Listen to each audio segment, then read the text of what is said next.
Dear students, welcome to online class. This is Lakshman Shirol. In this class, we are going to see the next concept or a derivation, that is Smith-Helmholtz equation and Lagrange law.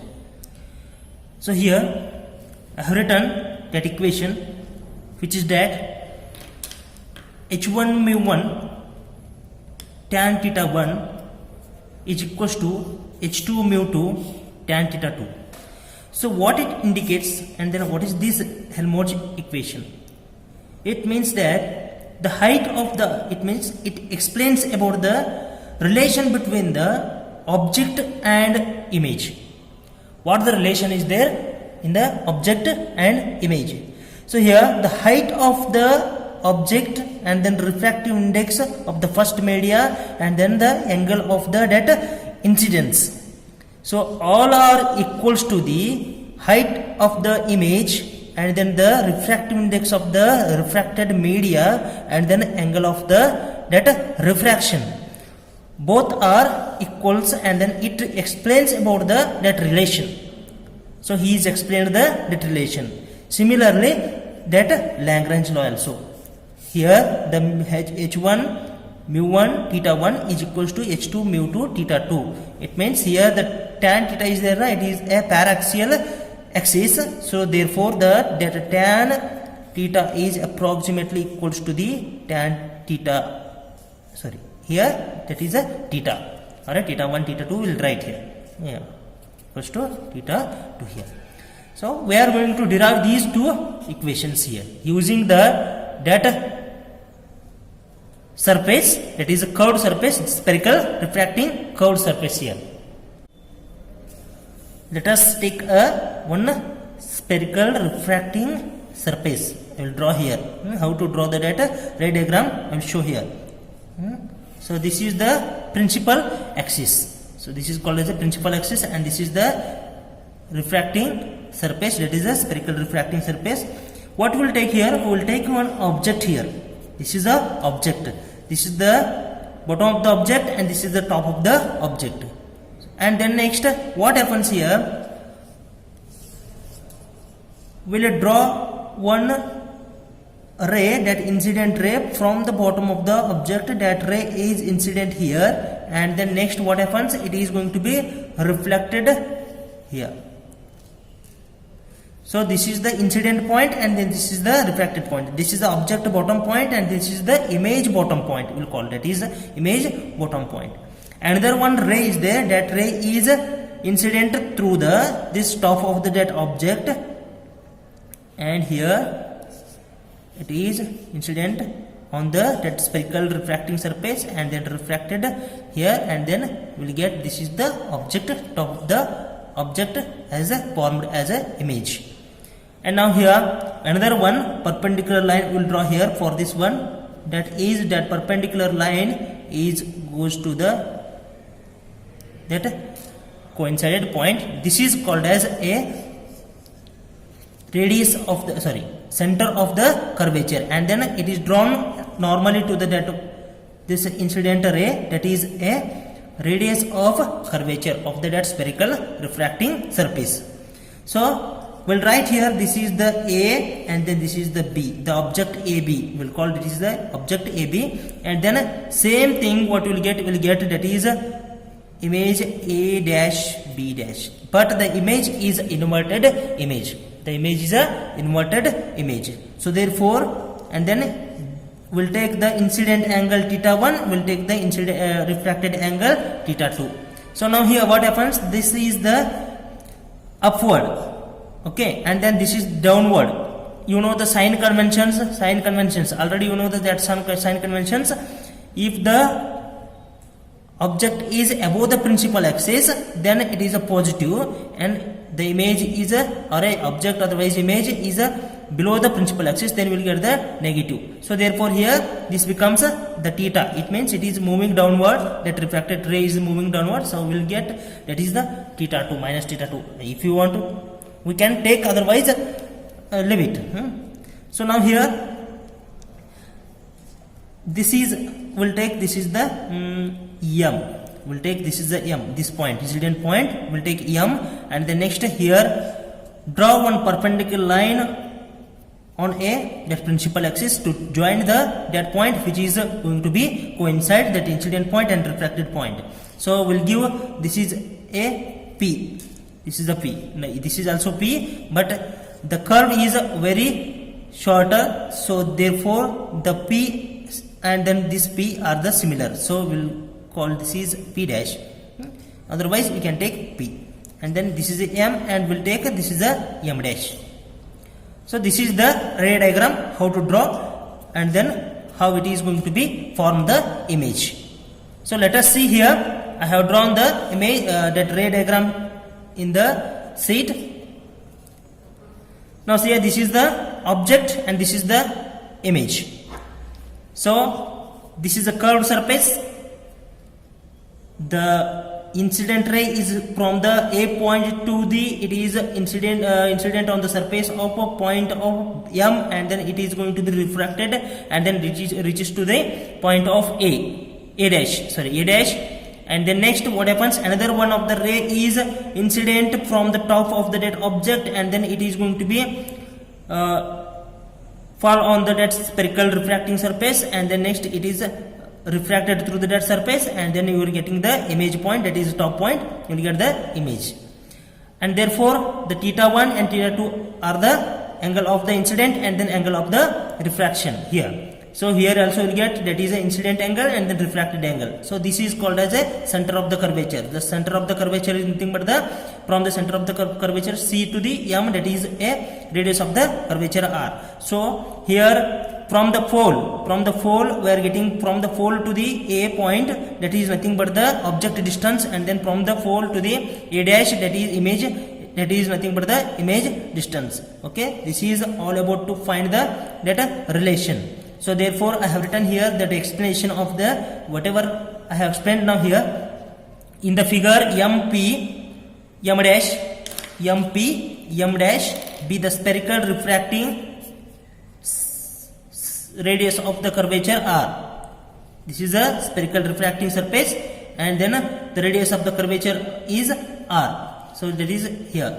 Okay, and then now AB be the object placed perpendicular to the principal axis. So this is the principal axis. Principal axis, distance of U from the P. From the P, the distance is U, and then A dash B dash be the real and inverted image of an object formed at a distance of phi from the spherical surface, that is theta 1 and then theta 2. So these are the theta 1 and theta 2 is formed the incident ray M and then refracted ray M A dash with the principal axis. Okay, now we'll see the angular magnification of that ray. What is the angular magnification here? Angular magnification.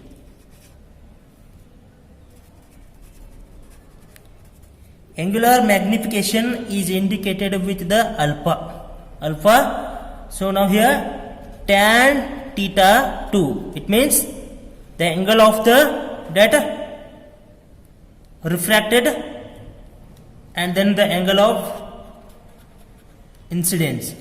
Alright, of image divided by object, angle of an image divided by angle of object here. So now here from the triangle, so what we'll do here, we'll draw one perpendicular line on that principal axis. So this is nothing but the P here now. So we'll get two triangles here. This is the one triangle, that is A M P, and then another one is a A dash M P. We'll get two triangles here. So from the triangle, first triangle we'll take, that is from triangle MPA, triangle MPA. So therefore the tan theta 1 becomes, tan theta 1, we'll find the tan theta 1 becomes, what is the tan theta now? Tan theta is opposite divided by hypotenuse. Opposite divided by adjacent. Opposite divided by adjacent. So now here opposite is opposite. For this angle, what is the opposite? Opposite is MP divided by AP. MP divided by AP. So now here, what is the MP? MP we don't know. This MP we don't know, but we know the AP. What is the AP? AP is nothing but the object distance.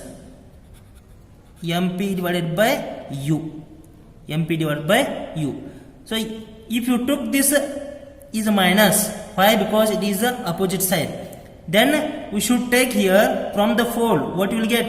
The direction of the that U is negative. We'll write here. It is going to be cancelled later. And then now here another one triangle, that is from triangle MPA dash. From triangle MPA dash. So therefore the tan minus of theta 2 is equals to, see here also same thing, opposite divided by adjacent. So therefore now the opposite is MP. Same here also, MP divided by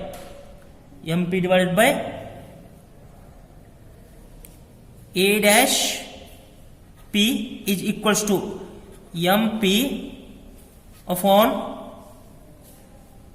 phi. What is the value of A dash and phi? That is image distance.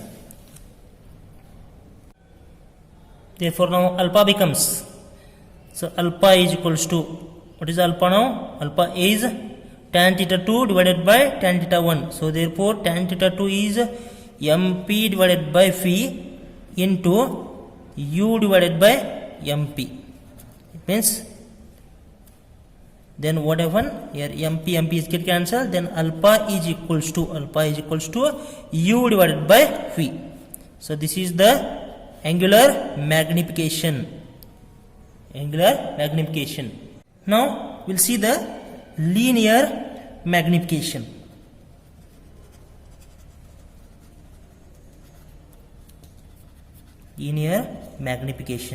So what is the linear magnification? M is equals to height of the image divided by height of the object. So here this is the height of the object and then this is the height of the image. So this is the linear magnification we will get. So the ratio of the height of the image to the height of the object. So therefore here we can write this one, that is H2 upon H1 is equals to the refractive index of medium 1 divided by the refractive index of medium 2 into the phi upon, it means the image distance divided by object.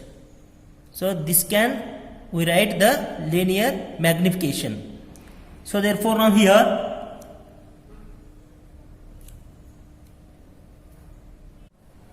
we'll take here this phi by U cross multiplication to the H2 by H1. So therefore the equation becomes H2 divided by H1 into U divided by phi is equals to mu1 divided by mu2.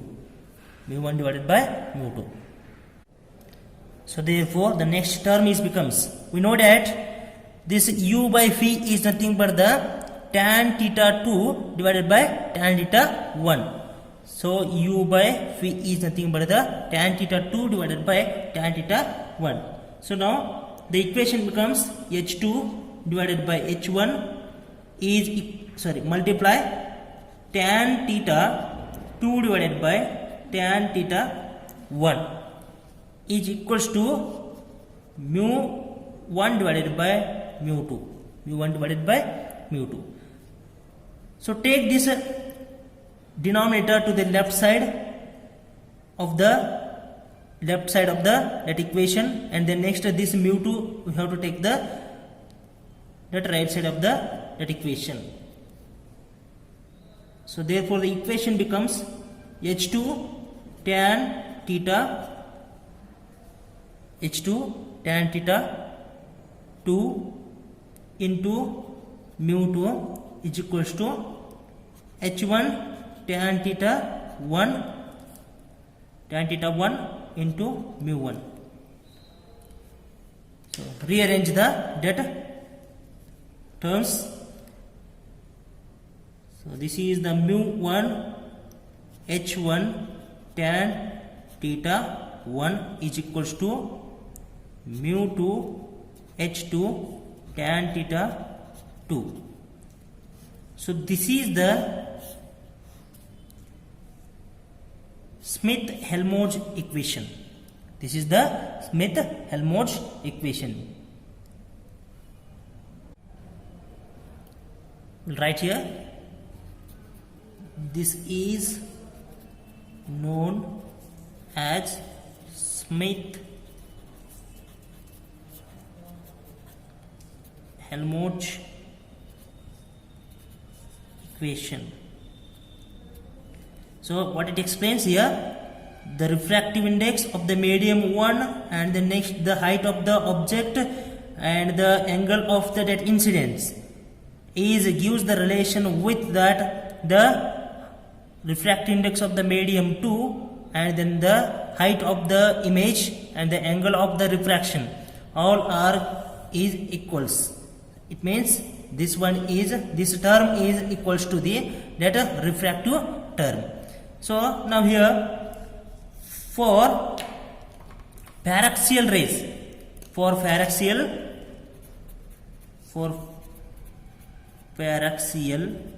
axis or rays, theta 1 and theta 2 are very small.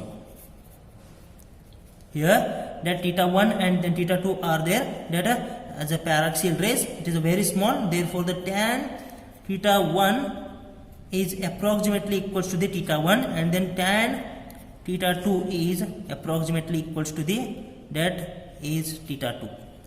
So therefore the equation becomes mu 1 h1 theta 1 is equals to the mu 2 h2 theta 2. So this is known as Lagrange equation. This is known as Lagrange equation. All of you got this one?